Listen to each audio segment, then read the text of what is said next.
To use your Crumbl birthday reward, start by ensuring you have a Crumbl account. If you don't have one, sign up on the Crumbl website or through their mobile app to receive a free birthday reward every year. Once you have an account, wait for your birthday to approach. About a week before your birthday, Crumbl will send you an email with a unique birthday reward code. This code can be redeemed for a free birthday box that typically includes 4 free cookies.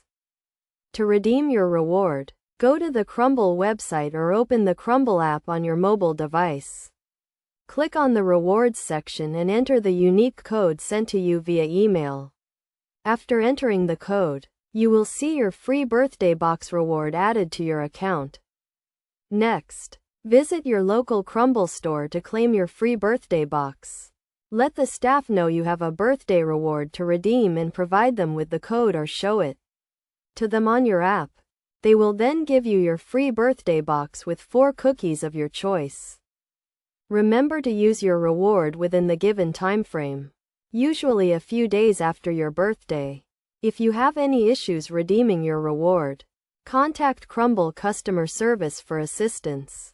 By following these steps, you can enjoy your free birthday reward from Crumbl and indulge in their delicious cookies on your special day.